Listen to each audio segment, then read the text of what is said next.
بسم اللہ الرحمن الرحیم۔ ڈیئر ویورز، السلام علیکم۔ اردو 11ویں کلاس، سبق نمبر 11، تاریخ کا کفن۔ یہ ایک افسانہ ہے اور یہ افسانہ لکھنے والے شخص کا نام ہے عمر جلیل۔ آج ہم اس سبق کا خلاصہ پڑھیں گے۔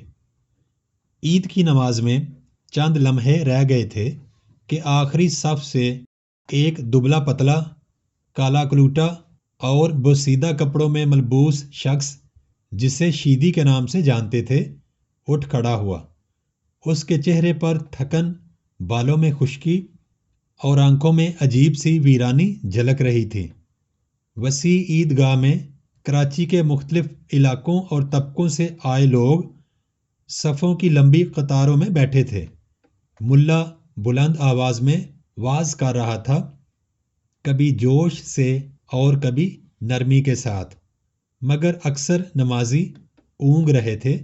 کچھ لوگوں کی نظریں اپنے بچوں پر تھیں اور کچھ اپنی جوتیوں پر نظریں جمائے بیٹھے تھے۔ شیدی آہستہ آہستہ اگلی صفوں کی طرف بڑھنے لگا۔ پیچھے سے ایک کنگال اور دبلے پتلے شخص نے اس کا بازو پکڑ کر پوچھا کہ وہ کیوں کھڑا ہوا ہے، کیا اس کی بندریا بھاگ گئی ہے؟ شیدی نے کچھ جواب نہ دیا اور بازو چھڑا کر آگے بڑھ گیا۔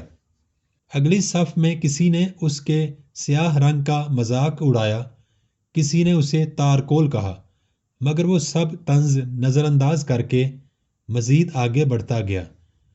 پھر ایک سفید لباس میں ملبوس شخص نے اس کی ٹانگ پر چٹکی کاٹ کر کہا، آدمی ہو کہ ابن ابلیس، میرا دبئی کا مسلح میلا کر دیا۔ شیدی نے اس بات پر بھی کوئی رد عمل نہ دکھایا اور ایک اور صف پھلانگ لی۔ اس کی حرکت نے پورے مجمع میں کھلبلی مچا دی۔ لوگ جو ابھی تک وعظ یا اونگ میں گم تھے، چونک کر سیدھے بیٹھ گئے۔ کچھ نے فوراً اپنے جوتے ہاتھ میں لے لیے اور بچوں کو گود میں اٹھا لیا۔ چند زور آور آدمیوں نے شیدی کو پکڑ کر روک لیا۔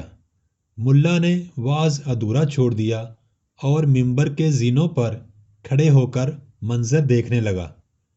مجمع میں طرح طرح کی آوازیں اٹھنے لگیں۔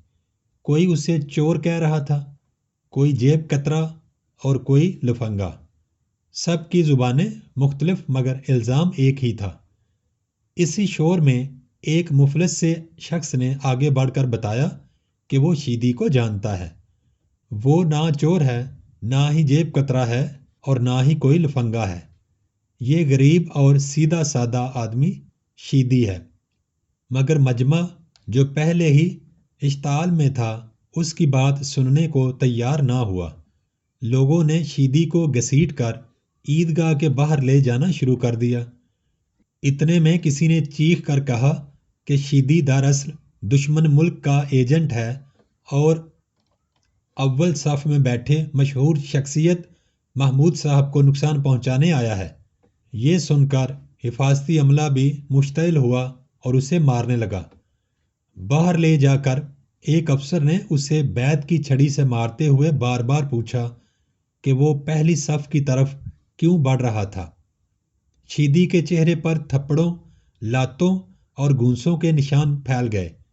ناک سے خون بہہ رہا تھا، آنکھوں کے آگے اندھیرا تھا، مگر وہ کمزور آواز میں صرف ایک بات دہراتا رہا، میں بھی پہلی صف میں محمود صاحب کے ساتھ کھڑا ہو کر نماز پڑھوں گا۔ اس جواب پر سب ہنس پڑے اور مزید تشدد کیا۔ جب وہ فرش پر گر پڑا تو اسے اٹھا کر پانی کے چھینٹے مارے گئے۔ شیدی نے خون آلود آنکھوں سے حفاظتی عملے کی طرف دیکھا اور ٹوٹے ہوئے لہجے میں کہا، میں ایاز ہوں، میں ایک ہی صف میں کھڑا ہو کر محمود کے ساتھ نماز پڑھوں گا۔